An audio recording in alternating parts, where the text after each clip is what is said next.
waxtu bi mu ñëwee tamit dañ ko ci gën a soxla. depuis bi ñu ko defee ba léegi mi ngi permettre nit ñi ñu ngi entraîner guddi gi. ñoo leen sant di leen gërëm yéen waa ANER wala yàlla wax dëgg yàlla ñoo sant di leen gërëm parce que lii moom sa kaw sa kanam rek.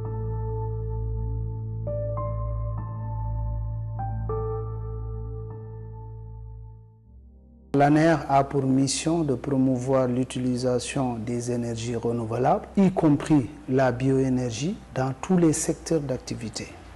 À ce titre, elle est chargée notamment de participer à la définition et à la formulation de la politique énergétique, en particulier en matière d'énergie renouvelable. Pour répondre aux objectifs fixés par l'État sénégalais dans l'atteinte de la souveraineté énergétique, le ministère de l'Énergie, du Pétrole et des Mines a confié à l'ANER la mise en œuvre du programme national d'éclairage public solaire. La première phase de ce programme a consisté en l'installation de 50 000 lampadaires solaires.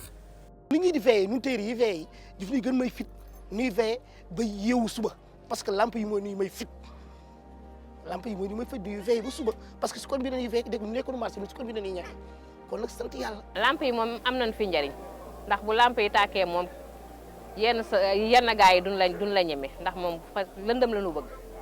On ne veut pas installer des lampadaires et partir pour dire que oui, la lumière est venue, etc. Non, parce que c'est de l'argent du contribuable.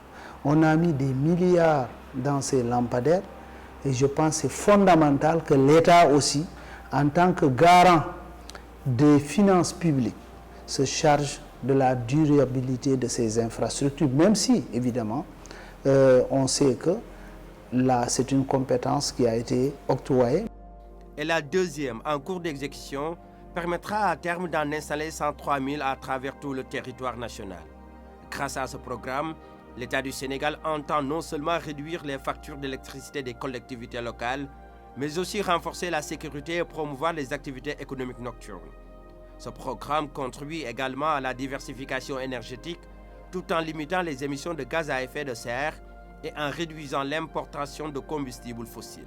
tey jii ñun da leen di ñaan quoi ngeen dalal ñu ay jeunes yoo xamante ni au moins sax bu lamp yi yàqatee ñoom dinañ mën a ñëw defar ko.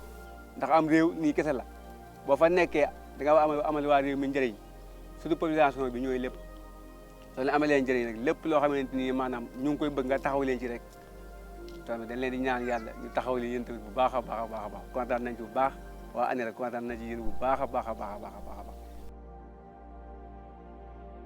Le programme national d'éclairage public a considérablement permis de soulager les populations. Pour de nombreuses personnes qui avaient des problèmes de déplacement nocturne, cette page est désormais tournée.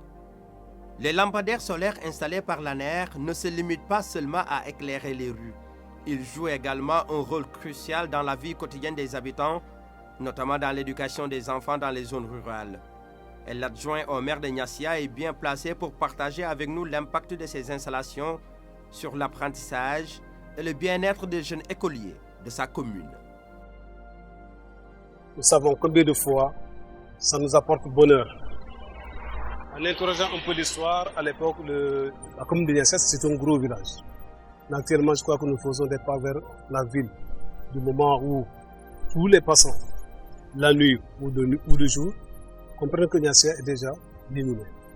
Alors, nous faisons des grands pas par rapport au reste du pays aussi, qui était dans le besoin et qui aujourd'hui, peut-être par vos compétences, ont eu aussi à être éclairés.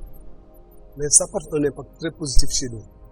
Parce que nos quartiers sont quand même lumineux aujourd'hui, éclairés, et au niveau même des familles, certaines de ces lampes-là, pour pouvoir quand même faire instruire les enfants.